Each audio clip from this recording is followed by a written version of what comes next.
Ayan mga ka-idol, nagwi-welding tayo. Gumagawa tayong kama, double deck niya mga ka-idol. At saka tanggal-tanggal yung mga ka-idol, pwedeng kalasin. At sana tapusin niyo ang video mga ka-idol hanggang dulo. At mapanood nyo paano din ginawa. Ayan mga ka-idol, buo na siya mga ka-idol. At sana, bago pa mga ka-idol, intro muna tayo. At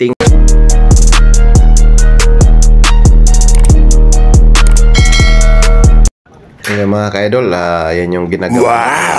Kama, mga ka-idol, double deck. So, ang lapad niya mga ka-idol, 36 inches. Tapos yung height niya, ang haba niya mga ka-idol, 75 inches. Ayan yung standard mga ka-idol. So, yung height niya mga ka-idol, 150. Ayan mga ka-idol, double deck. So, ayan mga ka-idol, ginagamit natin ay tubular. Yan, 1x1 at saka 2x2 yung gilid. At saka yung pinaka-poste niya pag idol 2x2 at saka 1x2 yung frame niya. Ayan mga ka-idol, welding tayo.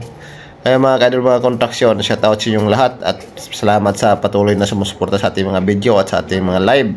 At thank you at God bless sa inyong lahat. Sana mga ka-idol, hindi kayo magsasawa sumusuporta sa atin.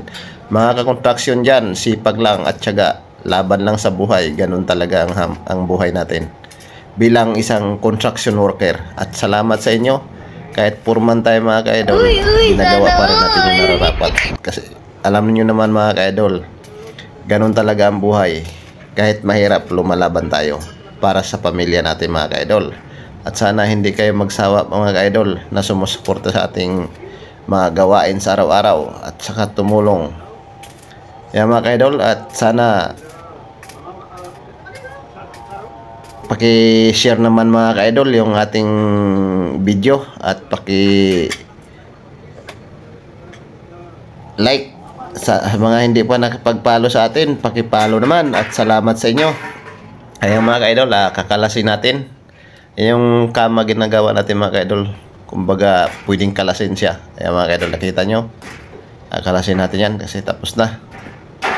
Kasi hasain natin yung mga ka-idol yung pinaka ano nya.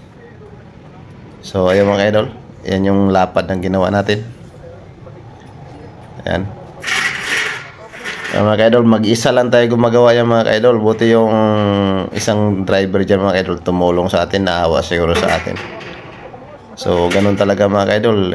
Alam nyo naman ang buhay. So, ayan mga ka-idol, pinakalas natin yan. Nakikita nyo mga ka-idol, ganun lang kasimple gumawa ng kama. So, mga gustong magpagawa mga ka-idol, baka nagustuhan nyo ang ating kamang ginawa, so, pwede nyo akong i-message sa aking FB o gusto nyo magpagawa. Mura lang yan mga ka-idol. Ayan. Yan yung kasama natin mga ka-idol na tumulong sa atin. Tatabas tayong plywood mga ka-idol para doon sa papag natin. Okay na yung mga ka-idol.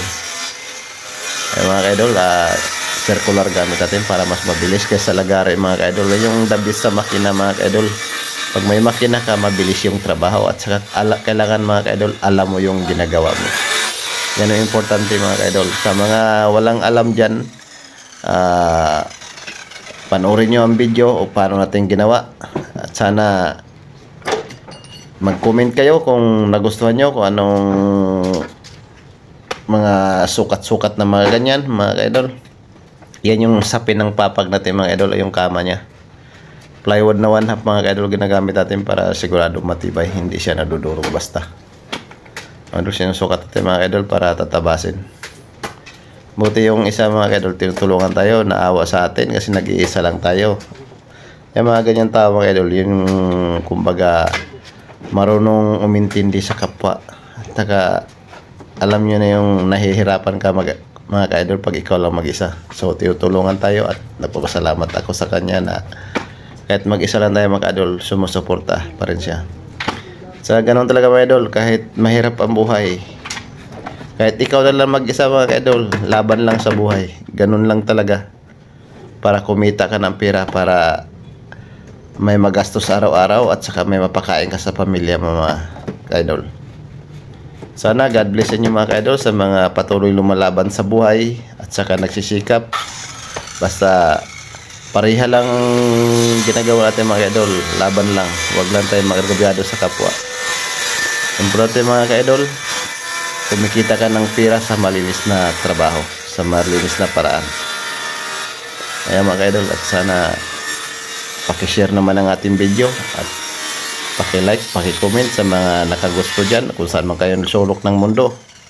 Ayan, mga construction worker, shout out sa inyong lahat. Ayan.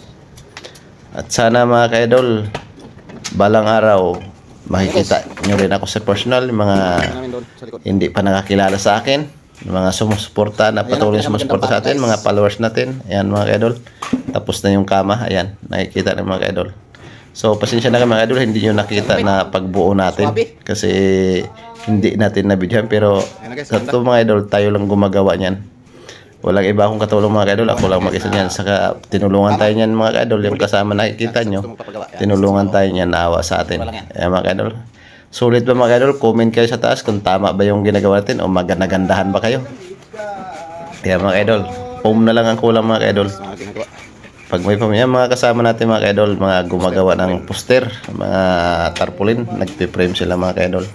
Yan, marami rin tayo mga ka-idol, mga kasama natin yan, yung ginagawa nila. So marami mga ka-idol, nasa 1.5 tarpaulin yan. Yan. Ayan kama ginagawa yung sa loob mga ka-idol. Bali, yung dalawa na lang mahaba dyan, yung dito. Mga kama mga idol, repair lang natin yan kasi mga may dati na yan, ni-repair na naayos natin. Yan, lagyan tayong plywood mga ka-idol para maganda. Ayan guys. Ayan mga ka-idol, double deck din yan. Yung ni-repair natin, yung baba niya mga ka-idol, wala na. Kumbaga gumawa tayo ng pinakasahig niya. Ayan. Ayan yung lawak ng area ginagawa natin mga ka-idol. Ayan yung mga tarpaulin na ginagawa. So ayan mga ka-idol, at salamat sa inyo.